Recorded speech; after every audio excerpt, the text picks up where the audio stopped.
yeah, thank you so much for having me. It's a real honor to be here. Awesome to have such a good crowd too. And I, you know, live in Davis. So I know a lot less about fire in many ways than you do, because I moved to California directly to Davis, directly to the middle of the tomato fields. We don't really have a lot of spreading wildfires there. Few grass fires. It's just nothing like up here. And also, as I'll show you a little bit in this talk, you know, when I got here in 2008, I was really lucky to, I guess, try to find a job. Economy was starting to sputter. I was like desperate to interview well, and I got really lucky that like this job opened up in Davis. I got it. So right after I came out here in 2008, there was the opportunity to start looking at fire in forests up, and the first place we came was up here to look at the Angora. About that. So I feel, you know, been a really amazing opportunity to get to meet this close, you know, it isn't that close, but as close as it is to this place, because yeah, this basin and the forests here, you know, I mean, they're beautiful. They need some work. They're under threat, but you know, there's also just been a lot that's happened that's good at the same time here in 2008. So anyway, really, yeah, just great to get to talk to you here. I want to tell you some about stuff that I know about that I've learned in the last few years. There's a lot more that you know about this place than I do here. Yeah, really it'll be a fun conversation. And yeah, actually I've been sort of saying that I see there's also even some CAL FIRE people in the audience, so I'm a little nervous, you know, but you can always correct me. I also appreciate, you know, saying that thing about like you know, infection and stuff. So yeah, sorry about that. But I'm here actually, you know, I'm incredibly grateful. I got treatment at UC Davis Hospital, got a transplant. You know, at one point they, yes, if someone donated that, my wife donated. Anyway, a lot of work. Yeah, it's amazing. Like when you in that kind of situation, I really feel like you. For me, anyway, it's like I suddenly see how much care, like how all the good that is around us all the time that I don't necessarily notice. So, and I also feel that like you get together with people around and describe fires. Or walking through a landscape that you care about, there's that same kind of like communal feel, which I really value. What I really like about getting to do this job. This backdrop is just to kind of keep you from being too bored while I talk. This is thanks to Derek Young, who is a former UC Davis student, who's now a faculty member who does a lot with drones and the American fire. About halfway between here and Davis, I guess. That was more than 10 years ago. 12 years ago. And yeah, pretty high intensity fire, as you can see. So one thing I was just curious while this plays is to ask, you know, kind of how people here have been affected by fire. I'm just wondering how many of you have had to evacuate because of that. So yeah, quite a few. How many have had to like change your plans because of smoke? Like, yeah. Even in Davis. Yeah. And I imagine some of you might even lost your homes because of fire. Yeah, yeah. So sorry. It's been a really rough decade. So let me tell you what I want to talk about this evening, and hopefully we can have a bit of a discussion as well. So yeah, I want to talk about, okay, I have the perception there's a problem with fire in our forests in California, and this part of California too. But what is it exactly, and what's causing it? What's caused it? What's still causing it? Talk a little about that, and then also talk not just about problems, but some solutions. A lot of people here, I'm sure, are familiar with ways that people are trying to improve the situation. It's all problems right now, every day left here. So, you know, I'm going to be talking about stuff that I know about. It's mostly work that I've involved in. There's a lot that I won't cover, but I'll give you the highlights about what I did. And then we'll have some time for questions and discussion. So, not saying anything anybody doesn't know here, but fire was really well suppressed for most of the 20th century. Started to pick up a bit in the 80s, throughout the West, Western North America, and then California. But the fires, you know, still aren't really way up into the hundreds of thousands of acres yet. Most of the high severity areas not so big. And if we just contrast that with what's happening the next decade after that, huge fires, right? Just massively bigger. And on the one hand, you know, part of the problem, as I'm gonna assert here, is that fire had been excluded, kind of fire deficit that built up. So more fire you might think was good, but it's often the wrong kind of fire. With devastating effects, like this is Grizzly Flats, someone in the audience from there. Yeah, I mean, it was just so hard hit by Wildfire fire. It's tough, it's rebounding after that, whole areas we scorched that way. Let me look, I got him. Wait. So yeah, so I'm, you know, it really it's about the wrong kind of fire, and specifically fires that spread really quickly, and these things kind of go together in terms of physics. But if you burn more fuel over a larger area in a short amount of time, you release more energy. Fire tends to move more quickly. Under those conditions, flame lengths are longer. They get really dangerous, you know, they can move really quickly. That gives you less time to react, less time to evacuate, less time to communicate. They're impossible usually to attack with a direct attack because they're moving quickly. They're way too dangerous to get near. And we either find the right place or wait until it calms down. And that's really dangerous for people who've had these devastating effects on neighborhoods and communities. It's also had really negative ecological effects. I mean, I sometimes, you know, I think nothing against the media, which I have a lovely time talking to after that for a second. But you know, often the kind of the catastrophic label that gets attached to this, or like ecologically catastrophic, is often has so much more mixed picture than that. But in an area like this, it is going to require rehabilitation to come back like it was. And why that is, so you might actually wonder this, because I don't know if you've read reporting or stories, books, papers about the Yellowstone fires back in 1988. Has anyone seen the, was anyone there around that time? Yeah, cool. Yeah, I mean, I went there actually just by accident the year after that. It was just kind of awe-inspiring how huge the area burned was. Just every tree was dead. But there's been a lot of really cool science since then that shows that that kind of forest can really rebound from a fire like that, at least a single fire like that. You get two in a row, it's a different story. So, you know, if Yellowstone's fine, why isn't it fine here? At least for the trees. And the main reason is just the way the trees reproduce. There isn't a seed bank that's left if the adult trees are killed. Most of the recruitment of new trees, you know, the regeneration has to come from living trees. If those trees are wiped out over large areas, the seeds just can't go that far. And here's a data set collected by Kevin Welch, who is a postdoc in my lab for a while, student at UC Davis, now works at Cal Fire, doing modeling data stuff. And he collected data from a whole bunch of different fires, looking at, you know, how far from a surviving tree do you see seedlings? And you can kind of see the result, not more than a couple hundred meters. Usually, you do sometimes. There are exceptions to this, and I'm going to talk a little about one at the end. Actually, in the Caldor fire, but usually that's the story. And so these places come back really slowly. You're going to have to wait centuries to like the center of that patch of trees to get up, unless we do something. So, okay, that's the problem. I'm saying, you know, the wrong kind of fire in the wrong places, the wrong times. Really just big, fast moving, high intensity fire. And so why is that? What's driving that? And I think to talk about this and understand it, we really have to talk about at least two different things. And one is the way that people have interacted with this landscape for so long, and how we're still doing that. And the other, and you know, I'm not an expert in that story. So I'll talk a little about that because I don't think we can just skate over it. And the other is just biophysical kind of causes, like how are the trees growing, how is the fuel building up, what affects how quickly it burns. And I'll talk more about that. And then how forests bounce back. So, you know, just as a starting point, this whole forest that we're in the middle of here came into being after the last ice age, you know, under the stewardship of Washington, almost all of that time, who were bringing fire to as part of their culture, and still do, right? And they're starting to do it more again, but were prevented for a long time.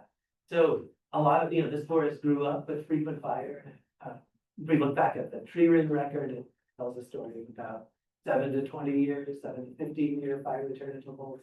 Depends a little bit where you are, what kind of forest, but very frequent, as opposed to the 20th century that we have right now. This is just a really cool paper. I've been trying to spend too much time, but I'm just sort of amazed. I feel like this is an awesome piece of science. really interpreted well too. And by Alan Taylor from Penn State and some folks from out here, Carl Skinner, Scott Stevens from Berkeley, worked on this. And they pulled together a lot of different fire scar records from trees throughout California. Fire scars being the little scars that can form on a tree when it gets affected by fire.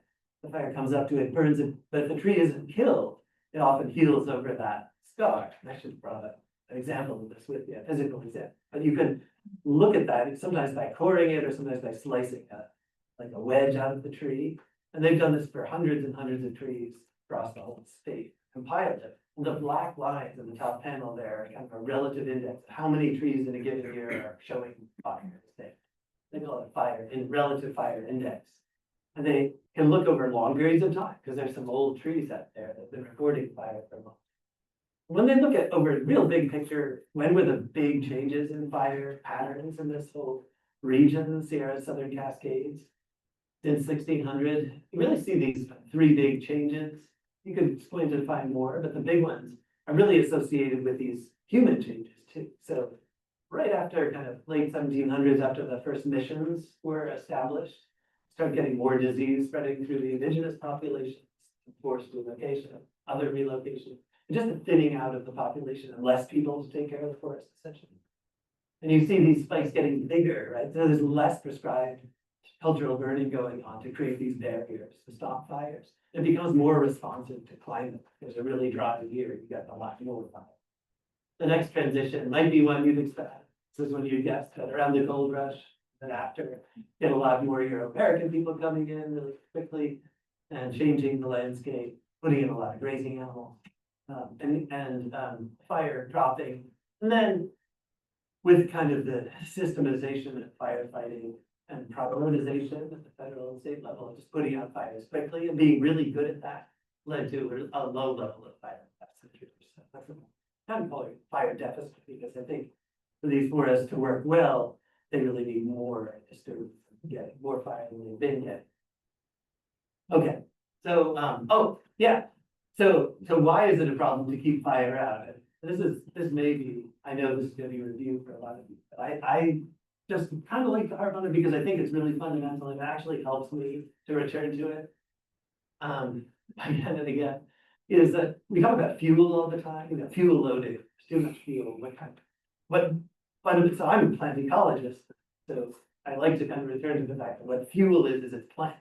It's plants that are growing right now, parts of plants that grew before and have fallen off, landed on the surface, dried out. It's standing, it's all this, it's all plants, it's all from photosynthesis. And so an ecosystem is really like this solar charged battery. The forests right outside here, every year they're gaining more biomass, more material, more parts of plants that are forming because the plants are taking this, material, CO2 out of the air and they're building themselves out of it, making sugars, stacking the sugars, longer molecules, and putting that together into the parts of themselves.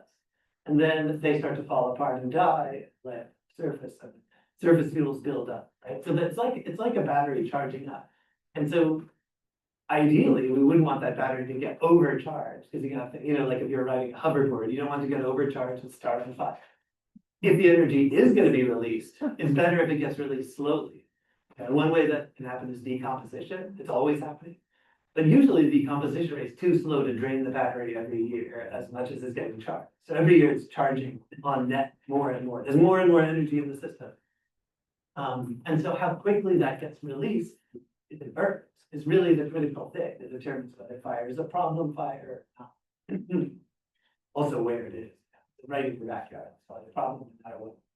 But whether you're getting this huge flames that are torching through the trees, or you get kind of mellow, like you could even take a breather here. It might not be enough, it's a little close, but it's probably not regulation.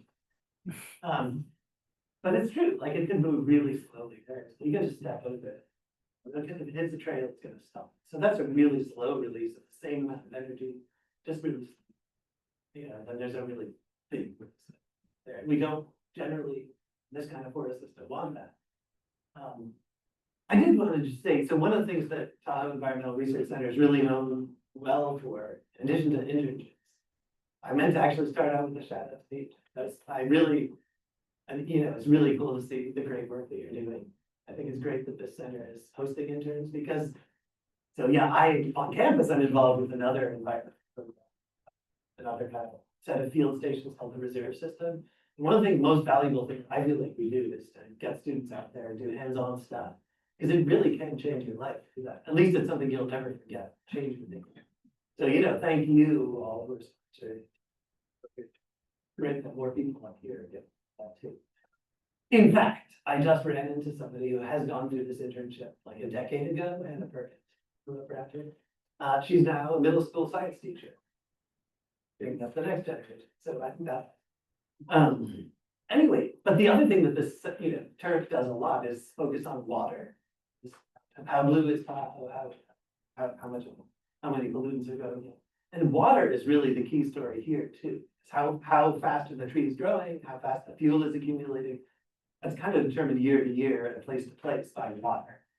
We do a lot of coring trees and seeing how fast it grew in a given year. And if you relate that to how much precipitation there was, this is really strong positive relationship. More water, more growth. I think you can probably do that. You can water a tree real fast. Same thing with snow. But as the fuel builds up, what you end up with is just too much sort of down here. Right? You get also the other thing that fire does that changes the forest a lot is it's preventing smaller trees from surviving and growing up into larger trees. So you get a stand that will start out like a group of trees, some sort of stand, like meaning kind of an area full of trees, part of the forest that you can see, like this. Changes from this to something more like this dense area. This is actually it's not me. I just took a cherry picked it, but it's a dense. We do see a lot of forest like this, and so that's too dense. It's got too much fuel in a lot of different ways. And in areas that are wet, it tends to build up even faster. So be more of a problem. What determines once you've got some fuel laid out, given fuel load, a given amount of dead plant parts, litter, and sticks on the surface of the forest floor, what determines how quickly that burns? There's a lot of factors that matter, but if you were going to pick one single one, I would say fuel moisture. How dry is the fuel? And why is that? It's in some ways it's super simple. Like if you started a campfire, which probably all have, tried to light something, take a wet leaf, fresh leaf that you pick off a plant and you put it over some flames. It doesn't just catch on fire. Take it dry and it does. Right? So we know this intuitively, but it's really kind of amazing how small differences in moisture can make a really big difference in how fire behaves. It's because, what is flames? They're like flames it's the combustion of gases that are distilled out of the dry and dead plant parts of life. It's distilled out of that material by heat. And what prevents that from happening is if there's water in there, first the energy, the approaching flames has to deal with that water, evaporate it off. And that takes a lot of energy to do that. So that slows the fire down. If most of the flame's energy has to go into evaporating the water, it doesn't have a lot left to distill those kind of flammable gases out when the fire dies out. If there isn't much water, then you get this real chain reaction. Again, it's like super basic, but I like to keep reminding myself of these things because, just even little changes in fuel moisture throughout the day or day to day can really change the way fires are behaving. One way that there's been a lot of work to try and say, okay, what kind of weather fosters fire? What summaries of the weather do a good job predicting how much fire you're going to get and how fast it's going to spread? So a bunch of people have looked at this. If you're talking like big scale, like how much fire is there going to be in California this entire year? What explains how much fire there was this year? There's this thing called vapor pressure deficit that kind of keeps coming out as an important thing. It's a bunch of geographers looked at this. Some of UCLA did a really good job on that. There's a really strong correlation between how dry the atmosphere is. What this is how fast can the atmosphere suck moisture out of fuel? How dry? And you notice that, like if you peel an orange and you leave the peel, like how quickly does it turn into something crispy? It's the same with fuel. Like if it's a really hot, dry day, you're in the desert, it could happen like that. Really high vapor pressure. It's kind of a cool, moist day, or it's nighttime, much less. So anyway, I want to keep in mind fuel moisture as a master environmental variable. Really weather. It really has to do with the weather, even though fuel isn't And so putting this sort of all together, when you take into account the amount of fuel, how it's spread out, and how dry it is, how kind of the pattern of dryness and wetness across the landscape, what that kind of ends up adding up to at a large scale and small scale is this idea of fuel continuity. So the more available fuel, the more continuous it is, then the further it fires. I think we see the kind of culmination of the buildup of all of this putting together to more fuel, drier fuel over large areas. The kind of one of the Dixie fire is sort of like an emblem of the culmination of all of that. Because that fire, I just was really, I mean, I probably should have known better, but I was just shocked. I saw it about it. I saw it on the map, Wildfire reports about it. And it just kept spreading. Okay, well, it'll probably stop here. Nope, kept going. Probably stop here, this road, this river. No, kept going more than a month, hurting about 1 million acres. Incredible, right? I mean, it just was surprising. And I think this is the simplest way of, talking about what happened is they just weren't the kind of normal speed bumps and barriers. Because it was a really dry year. So even the wet parts of the landscape were drier than usual. They could get over those. Of course, there's a lot of fuel too, and it was really dry. So that generated, like the fire was even generating winds at times, which really used that spotting of embers ahead, jumping over barriers. But this kind of idea of fuel continuity, I think, is really key. It's just getting more continuous. There's a paper called The Nighttime Fire Breaks Are Failing, which talks about how even at nighttime, which is normally a time when relative humidity goes up and the fire behavior moderates, sometimes that's not happening. Yeah, so we get huge fires like this. And we kind of lose the sort of the top picture there. Like there's an area where fire went through recently, but it didn't get a lot of the trees because there is this wet, kind of wetland area in the middle of the fuel staying wetter there. So maintaining that kind of discontinuity of fuels is really important. One more thing I want to say is talking about these causes of fire behavior, just to wrap it up. This will be super familiar to many of you in the audience, but I really love the fire behavior triangle. This is something that I talk about. If anyone, if some of you take, you can see that. But it really seems incredibly simple. Like, yeah, of course, topography. Of course, that matters if it's going uphill or downhill. Yeah, it'll go faster uphill. Of course, if it's dry weather, windy weather, it'll go fast. Yeah, if there's more fuel, the rate high.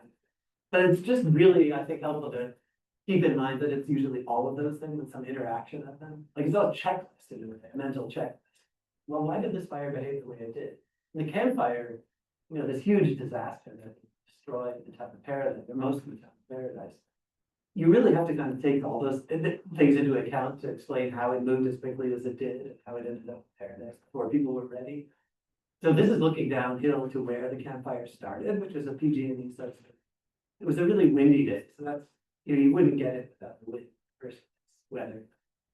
Down the power line, spark, and then it came up this hill. So that was a really nice kind of runway for it to get up to speed, coming uphill, faster uphill, preheats the fuels faster. Flames are going up, spotting upwards. The other thing that happened is that the wind that is coming through this terrain gets funneled and it goes faster. It sort of eddies up this side canyon. So that also played a role. And if we turn now, like facing down this canyon, you imagine turning 180 degrees and looking the other way towards Paradise. It's crossing this thing called the Concow Basin. And it just ripped across there in much less time than people expected. By part of the reason people weren't able to evacuate, many people were. But why did that happen? Again, it's the wind, but it also is fuels. It also is weather, okay, because this was November and it's much later rate than usual. So the fuel is really dry. The live fuel and the dead fuel, like live shrubs and the dead stuff underneath. The other thing is there had been a fire in 2008 that almost got in Paradise. I actually had a student in my fire ecology class write a paper on this that she called Paradise Almost Lost. Hard to like it was bad. Because it did get saved that time, but she pointed out, like, geez, there's not a lot of evacuation from here. But that fire, in a way, kind of wrote this record across the landscape of high severity fire that knocked out a bunch of the trees, and then a bunch of shrubs sprouted up and were about 10 years old, 9 years old, and the 10 years old at the time of that campfire. And like 9-year-old, 10-year-old shrubs, it's really hard to walk through. There's a lot of fuel there. There were also some plantations planted that were kind of the young, vulnerable things that easily carried fire. So the fuel and the past history of fire also play a role. So it's really, topography, weather, fuels, we really have to think about all to explain how things like this can happen. Okay, so I've been kind of belaboring the problem, so I want to talk now about some solutions. And I don't really have anything that's going to be surprising, but I do want to talk about some, from what I've seen about like how well these things work, some evidence that shows how well they work or don't, and specifically talk about what can you do to reduce fuel load? Because if we look back at this, okay, the fire triangle again, which parts of this can we change quickly? The topography, no. You change maybe where you live in relation to topography, but not even that stuff. And weather, yeah, it is changing over time and over decades, but kind of what we do in terms of emissions, CO2 or other things that affect the climate, 30 years from now, that's going to make a big difference. Next year, 10 years from now, no, it's really going to be the fuels that we can change in the short term. So reducing fuel load, reducing fuel continuity are kind of the key things. I've talked about a few examples, but I think it's success stories. And then after wildfire, if the forest needs replanting, there's some ways to make that happen faster or better. I'm not an expert on this, but I do work physically. What I'm trying to do is support those efforts by figuring out better some tools and some ideas about making it work better. Or at least reinforcing what people already know about how it works, doesn't work. Okay. Just trying to be humble because like I'm pretty new to this field that people know more about, but I'm still really curious. We can learn. So anyway, there's this big fire deficit. The forest is too dense in most places. You could just look, at the forest, above the western shore of Lake Tahoe as you drive through. A lot of places are too trimmed with trees. There's too much fuel on the ground. It's got to be worked through, but how do you do? It's going to burn. Like most of the state is going to burn at some point. Yeah. Time, decades coming up. So how can that happen in a way that's most compatible with what we want? Healthiest for the ecosystem, safest. It's a big challenge. But they're really good ways to deal with it, and people are already working really hard on it. So I want to talk about one case study that I think that really dramatically shows the benefits of prescribed burning. It's down in the sequoia groves of southern Sierras. Just this Dan Dixon and UC Davis is a remote sensing expert, postdoc right now, working in Yufang Jim's lab, who does a lot of remote sensing. It's a really cool way. I just want to show this because it shows a couple of new tools that we're able to use to look at forests, and also check out, okay, the Park Service worked pretty hard to get some prescribed fire in some of these groves before these fires, really destructive wildfires happened between 2015 to 2021. And how well did that work? We were able to ask that over a large area, use these kind of new tools. And the new tools, like LiDAR isn't that new, it's on those people's cars. So you probably, you can see, you can pick up a person, bicycle, or building by car using LiDAR from your car. If you fly with an airplane over an area, you can get a really detailed picture of the structure of the canopy. Meaning, for our purposes, you can see where the trees are. You can say, oh yeah, that's a tree, that's a tree, that's a tree, you can map it.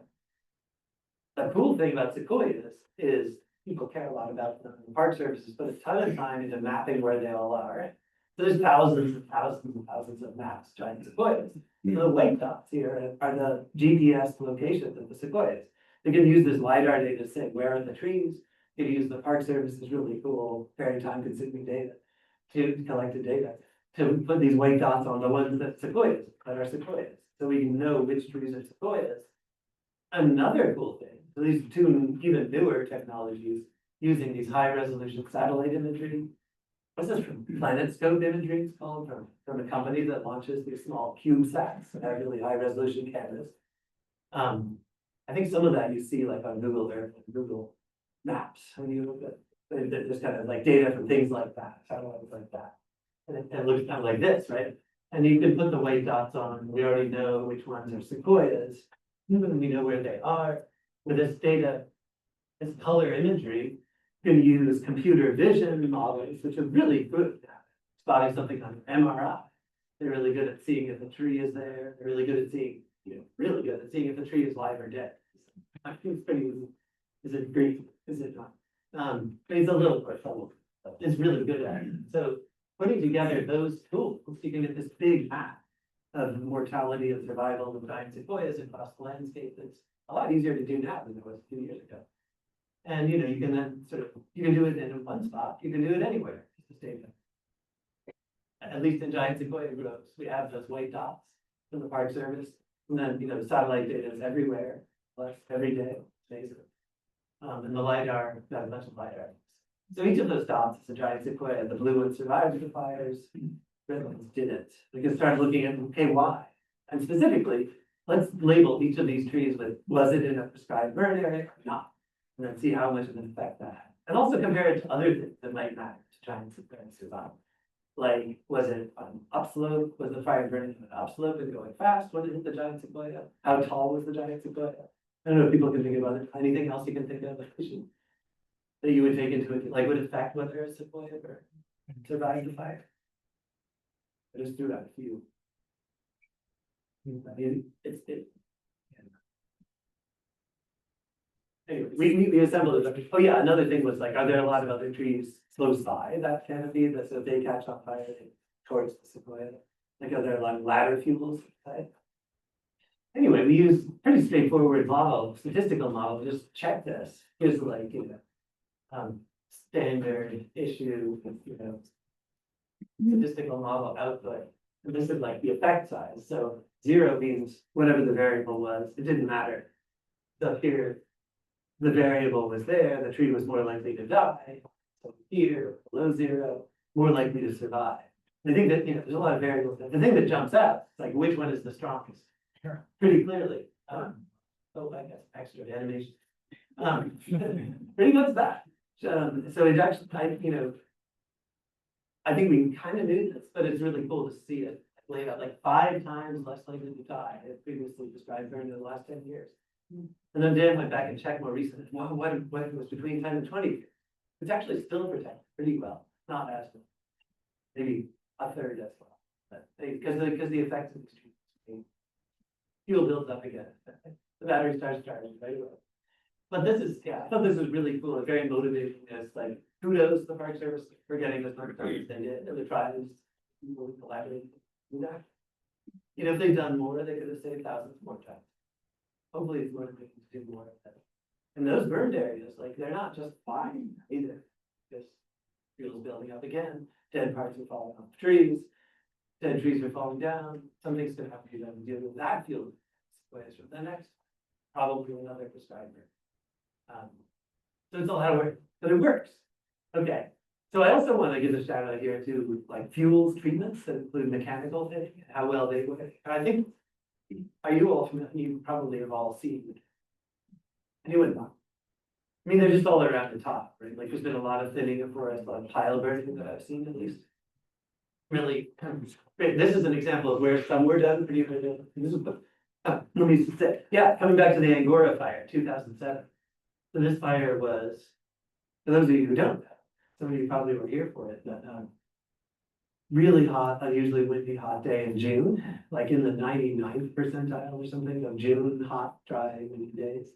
This fire started and it was driven by wind, and that there area has been salvage logged before it was full of like, dead trees because it killed all those trees.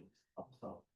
And so some areas where the trees survive, they're really associated with these fuel treatments that have been done, thinning the forest and like dealing with the fuels underneath that violation. Burning, in most cases, we're underburning stuff. And it protected most of the houses in that neighborhood right there. Some didn't. So these were effective. And just looking here, you know, it's a cool case study of how effective they can be protecting people and property. Potentially ecos because those trees are still there. But we wanted to know, is that generally true? Let's just not look at this one place. What if we look at lots of different fires? And this is actually, this great opportunity, right after I got to Davis. And Hugh Safford, he's a very energetic guy. He used to be a regional ecologist with the Forest Service. Said, Andrew, we got to study this, like effective field treatments. I don't have time to do that. Can we do And so we hired this really great student to work on it, Jen Stevens. So we had some really great crew members, Amy Jordan, she's good. They did an awesome job. So what we did was we went to areas in 12 different fires around the states that had fuels treatments that had been done. Here's just an example. Looking down again, satellite picture. Here's where a treatment was, here's where a treatment wasn't. And we'd walk about half a mile roughly across that boundary and measure the conditions on both sides. Do that repeatedly, multiple times in every one of these fires. And add up the, okay, so is there a contrast between the areas that were treated and not? So first of all, let's just see what happened when there was no fuel. I think we kind of already know, but here's what the data say. If we look at our old favorite, driver of fire behavior, fuel moisture. When it's wet, and there's higher percentage of fuel moisture, you see the survival of trees is pretty high in general. That's just one point.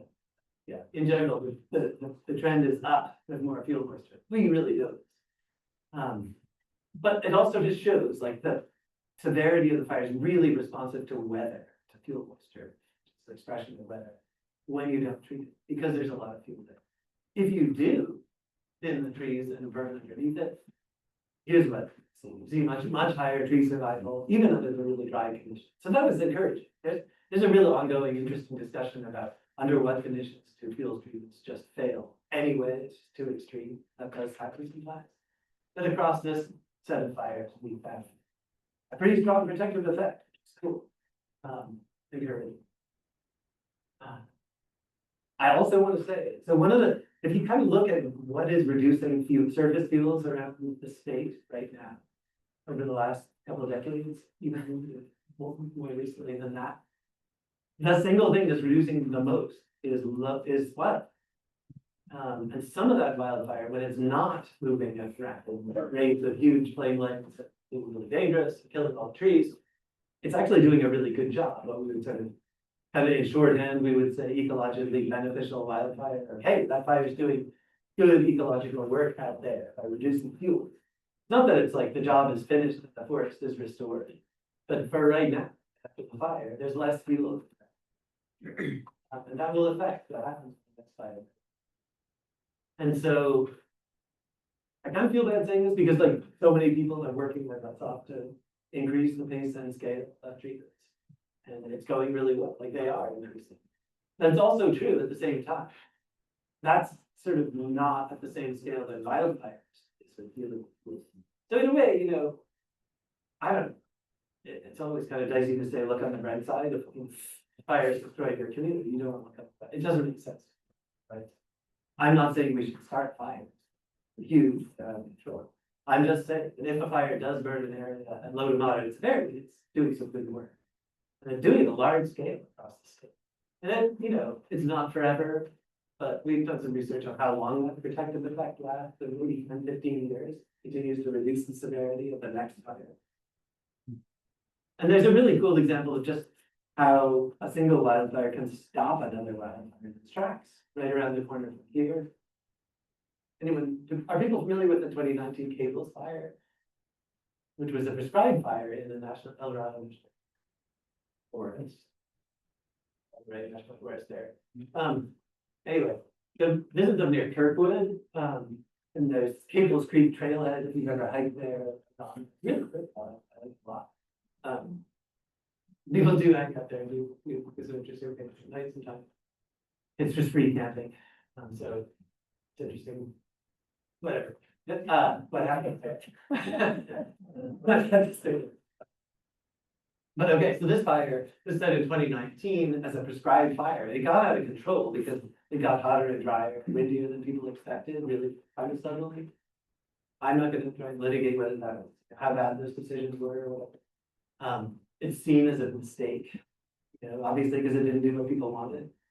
But if we can look at these, these two ridges here, they look pretty toasted now. A lot of the trees survived, but also there was a fair amount of tree mortality, so did not go according to plan. However, if we look 2 years later when Caldor fire came through, much huger fire, it really just sort of came up to the Cables fire, parted it. Almost as if there's an island in the street. And we see that the green part there is the Cables fire, which most of the green is resprouting shrubs, grasses, the fire, but some of it is trees. And then this is the Caldor. So I love going to this place. I really like taking class field trips up here because it's just such a dramatic contrast and an illustration of the ways that fires can interact. And then one fire can be protective. So, okay, I want to turn now, the last bit of it, I pretty soon. I do want to talk a little bit about what do we do after fire, and how can restoration be kind of helped along? Because we really face this challenge here. There's a lot of really good work on reforestation and restoration after fire too. But again, it's one of these things where these fires are so big, high severity of these fires are so big that there just isn't enough resources, to replant a forest. What do you need? You need like a seed bank where all the seeds have been collected. You need a ton of nursery space to grow the seedlings in. That's a physical building with staff that's already been built, it's operating. You need people to plant them out, you need people to get permits, people to hire contractors. You can't just sort of turn on the dime and turn that on when the fires get bigger. So we're way behind. It's not anybody's fault. It's just the way it is. So one big estimate of the reforestation backlog, areas that maybe should be, or at least could be reforested beneficially. We're like 1 million acres behind. That's how you count it. The interesting paper by Solomon Dabrowski. This guy's dude. Who's a professor out in Missoula now. This is a really cool paper to document just the capacity to reforest and how it matches up with fires on private land and public land. It's pretty cool. Like private companies are doing pretty well. They have enough capacity to reforest their lands, but public lands no. Anyway, so I just want to quickly run through some things that we're doing. One is looking at areas that have been planted and seeing how successful they've been. And specifically in this project, we were looking at how much does it matter if you plant soon after the fire, like in the first or second year, right after the fire burns through, versus if you have to wait 3, 4 years, 5 years after the fire. So we found some fires where there was a bunch of different dates of planting. We've got some in early and some in later to do that contrast. Then we went there and we again surveyed a whole bunch of planted areas, those fires. And I had an awesome team of people who are all like gone off to do different things instead. It's a real simple answer, actually. Like, as you might expect, it really helps to get in early because there's other things growing in those areas. And if you let them get going, usually the shrubs, they can provide a lot of, so if the shrubs are this big already when you plant, and the tree, is this big, the shrub is this big, it's just hard for them to keep it. You have to do more site preparation by doing something to get rid of some of the shrubs around the trees. Herbicide, manually grubbing, it's just a lot of work, it's a lot of time, it's a lot of expense. It's harder, but it doesn't work as well usually. So you really, so yeah, so this was just documenting in a way what people know, but we did that. The problem with this is like advice, like, yeah, thanks, great. We'd love to plant in year 2, but then everything has to work perfectly. That's why you have to get the permits to do it. You have to have the seed ready. You have to get the seedlings planted right away. You have to get them out in year 2. There can be no problem. The site has to be prepared. There has to be, if you're going to salvage log it, to do that first too.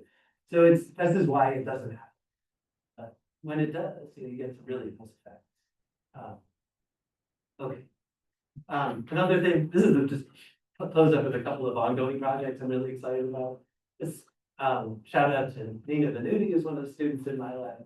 She's been doing a lot of networking with the reforestation folks, including people who work in nurseries, maintain seed banks, and then people who go out and collect cones.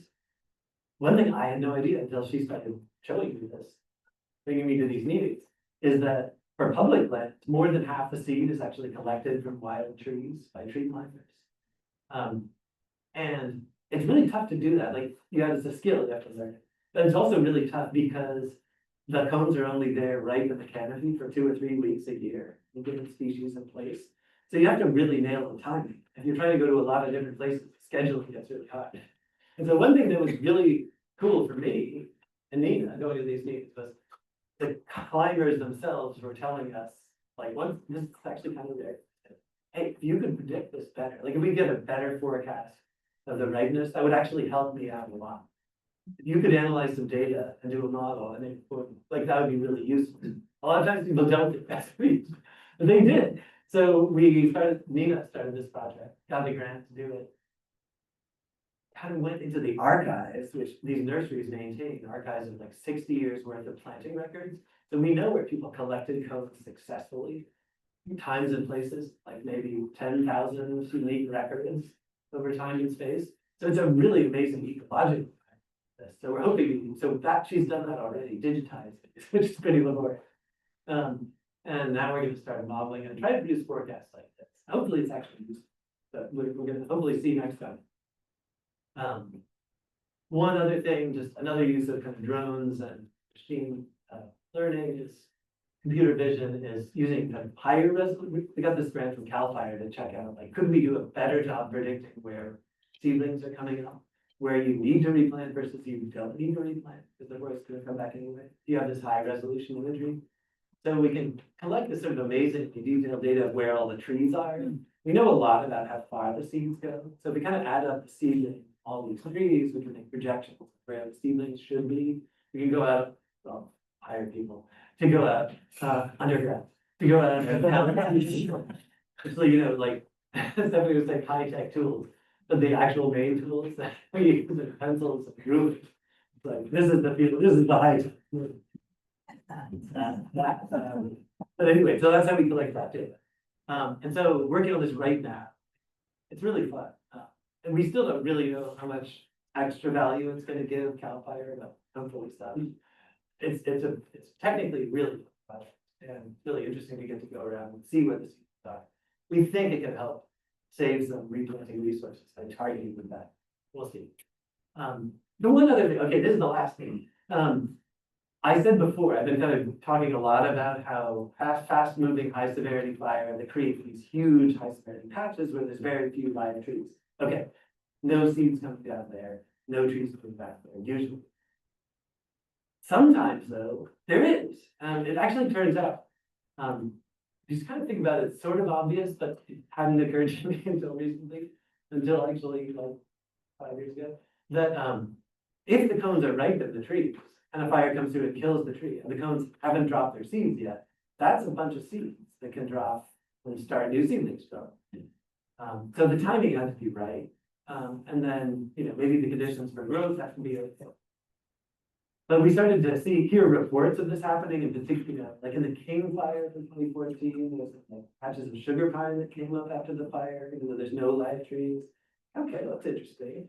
Is this sometimes a big deal, or is it just occasionally like a cool thing? So we actually started this project to look at the really large high severity areas in the 2020 fires, several of those. And we went around and compared, we went out into these really high severity areas like out here. This is really soon after the fires, there's hardly any trees fall. It looks dangerous, but it's not the safest thing in the world to do. We were helped. We didn't go out there for security. We saw the tree fall. It's starting to get dangerous out there now. Anyway, the point is, we went out in these high severity areas. Are there seedlings there? Are there more seedlings near surviving trees or not? Like, is there really strong evidence that seedlings can come up in the Middle East right here? The first year, we went out, and this is what we saw. Like it was really boring and discouraging. Very few seedlings anywhere. So we almost gave up, and we thought, okay, this is a really record drought year. And that was also the year that the Dixie Fire happened, the Caldor Fire happened. So let's go back. Let's hope next year has more snow, later maybe some rain in the spring, and we'll see something different. And this is not cherry picked. This is from the Caldor Fire. There's just carpets of seedlings in the middle of these high severity patches. So it's really, yeah. The next question is, does this matter at all? It's potentially a big deal because sort of back in the napkin calculation, just in the high severity patches of just the Caldor Fire, there's more millions of seedlings out there in those places right now than you can grow in all the nurseries in the state in a year. It's a lot. Like, so could there something good come from those seeds? Is what we're trying to study. And we have a crew actually out there right now looking 4 years later to see how many of these survived, how big are they now, are they getting overwhelmed by shrubs? So I'd love to tell you the answer later. I don't know yet. There's still a lot of seedlings. Will they turn into trees? Will they just get incinerated in a fire that comes through soon? I don't know. But we're really curious. Or maybe there's ways that we could manage the system to make use of these seedlings. I'm not really sure. Grazing. I think that seedlings get eaten. But anyway, maybe there's a way that they don't just have to have a really short life and time, because those could be really cool trees. Okay, so just to wrap, there's so much going on out there. It's like there's so much positive momentum with fire in the state. You know, lots of fuel treatments ramping up. This is a really big scale project. You, but a major conservancy of forest is leading. there's a lot of, kind of these fire training programs, and other wildfire and prescribed burning training programs are going on. I got to go to this, it's really fun. You feel like it, you can actually participate in these things and go yourself and go. It's really cool teamwork. And students do this and, working on prescribed burns. A lot of people do it in their neighborhoods, work on local prescribed burns. So there's a lot of really positive momentum. Of course, there's just way more to do. So one of the things that we do at UC Davis, maybe our biggest function, we get the state budget we do, is that we're training people, educating people. And so a lot of our students are going on to actually work in fire. Some of them are doing science. Some of them are actually just fighting. Jeez. I didn't say it. Yeah, some of them are directly fighting fire. So this is actually one of the students that I hired as a field crew person, Annika. She's awesome. So only a check because she did so well at this fire academy. She's a firefighter now. A lot of my students do prescribed burns. Derek Young is collecting data all over the state on forest health. And, the Tahoe Environmental Research Center is doing a lot of this too, building up this program to take from young kids up to high school age kids and older interns who are in college to train them with the skills that they need to be part of this kind of positive forest transformation. So, I'm, it's an honor, pleasure to be part of this and try to do more because there's a lot. Thank you very much. We've had really good luck with wonderful people to work with and really generous funders, and lucky to get funding from CAL FIRE. Really, a lot of funding from CAL FIRE is really funding so much of the research in this space.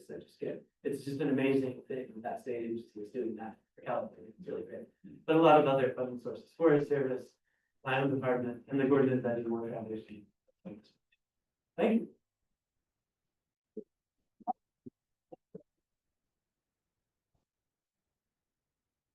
Yeah, I think I talked too much. So. Yeah, anyone have questions? Ms. Luce. So what concerns me about the very last bit of this Yes. is, it's really neat that there are all those seedlings coming up. But it's sort of the problem that we're looking at now. You end up then, if they do all with an even age stand way overstocked, and they start to die. Yeah. So Those can't all be trees. Yeah. so that they are going to come up in a density that's actually feasible. And Yeah. the other part of that, and this goes for the whole talk, is these are monocultures, and a lot of the forest originally was not. It got cherry picked when it got logged, and there was a lot more diversity that we lost.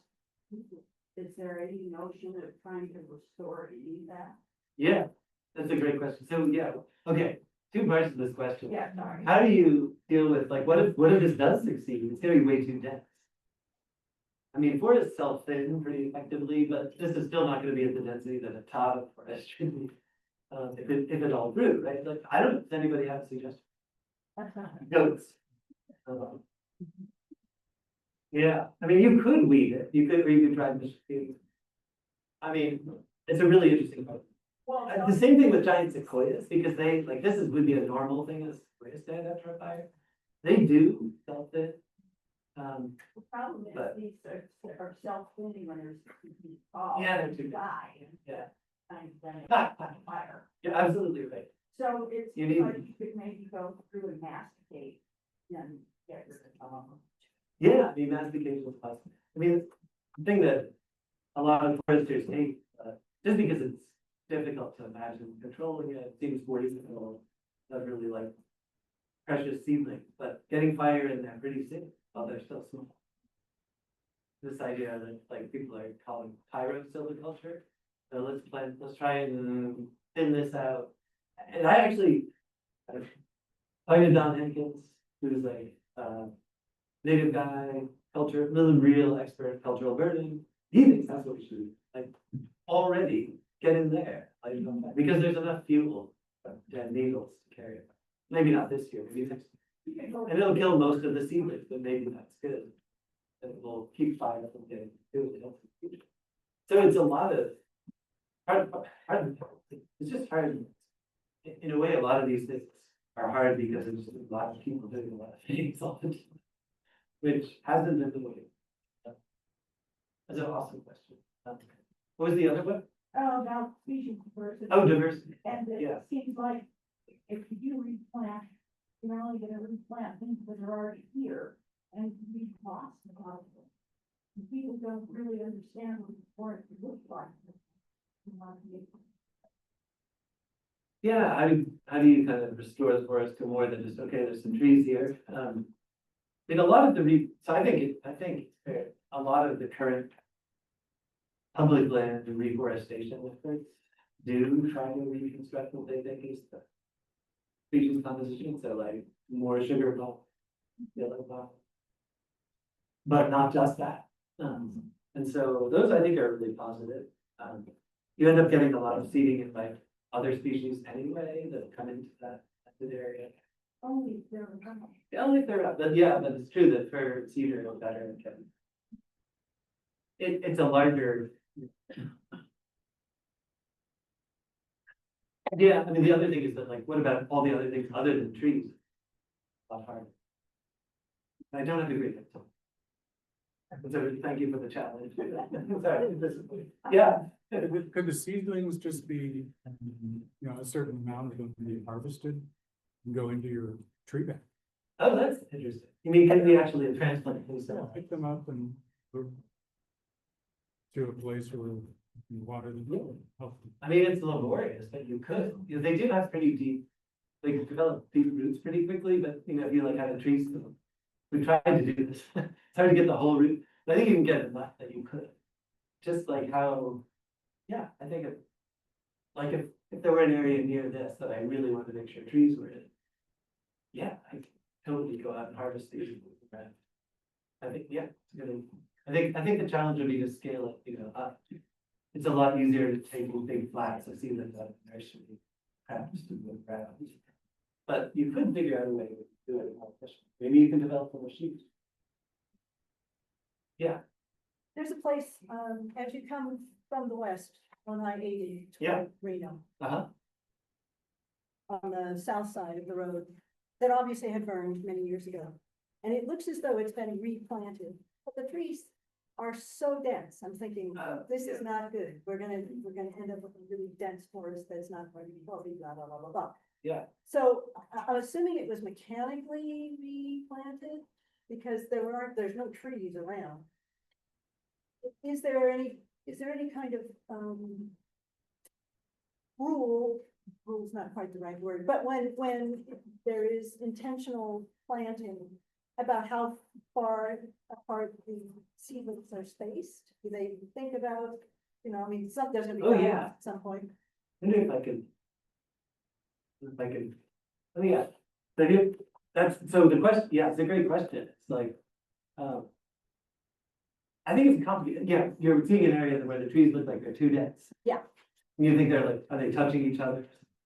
Yeah, and they look, Fire might. it's an area where Community. there's Jeffrey pines, so they're Yeah. nice, beautiful trees, but they're Sure. so close together that I Yeah. don't know that they could ever be really healthy. Okay, I don't have a forestry degree, but one reason that happens is people plant densely anticipating some mortalities, they kind of hit target density. And start denser, but if that does too well, then what you have to do is then go in manually thin it. One of the problems is just having the kind of workforce to do all that in the body, especially on federal lands, it's just not happening. It's like they plant them and then they just thin enough. They do, it does happen, it's just hard to keep up. Large amount of area. I feel like I don't want to offend people, but the truth is, yeah, there just aren't as many resources. It used to be, and so once it's planted, it's often hard to kind of keep up with the amount of it. So ideally, I think that's the should be thinned. Yeah, and become this really widely spaced jumping pine forest.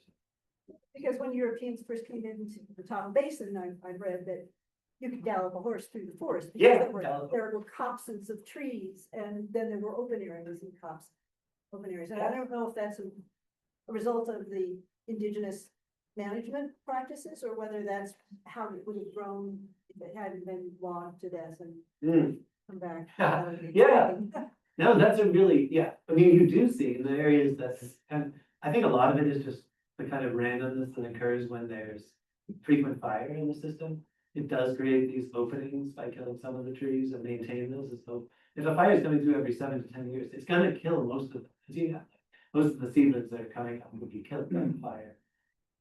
There may be, this is kind of research on this going on now, like protective effect of having some trees, and a clump of trees, outside ones die, or the microclimate created by the trees that are growing a little bit better. So that you end up with less uniform than if you planted them. There is research going on all this stuff, like, does it do it better? You can plant in clusters instead of in a grid. People are doing that, testing, and see if it actually does work better. There's some reason we think it might. Does it? Or is it too much? And is the amount better than it is worth all the extra effort and planting in an unusual way that my planting crew isn't familiar with, maybe? But that's a solid problem. I think that's an interesting one. I mean, one reason people plant densely is also because the tree shade keeps down the competing vegetation. You move the trees later, it's bigger. If you plant in clumps, then you've got these openings that may need to be maintained. So you might actually need to masticate or run fire through those trees.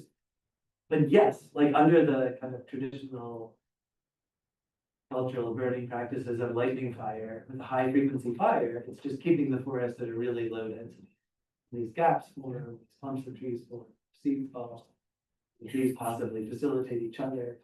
So you get this much more patchy energy as forest grows that way. It's hard to recreate that without the processes that create it, the fire itself. So I think that's one of the things that's really going to be interesting to see. If we have areas where we are able to introduce fire more frequently, do we start to see that come back? One of the things that I think is disappointing in the research to me, to a lot of people, is that like an initial burn really doesn't get you back. It takes care of the fuel, big safety benefit, but it doesn't get you that far back towards what forests would have been hundreds of years ago. In part because the trees take a long time to grow, but in part just because there's a lot of inertia in the system. The composition, Jordy was talking about, the composition has changed, like the species that are there now. A lot of those species are really good at reseeding themselves. So if you burn them, you reduce the population, but they come back really strong. Even if you do 2 fires, they still come back. So it's like, it's kind of a heavy pushing the boulder up a long hill, I guess, to get it all the way back to historic state. Doesn't mean that we shouldn't try. And there's so many benefits along the way that I didn't even talk about, like there's watershed benefits, safety I talked about, but right, less erosion, habitat for animals, economic benefits. So it's not just, it pays off a lot before you get to the kind of perfect end state. But it does take, we don't really know the path from like where it is now to the desired end state. It's a long work.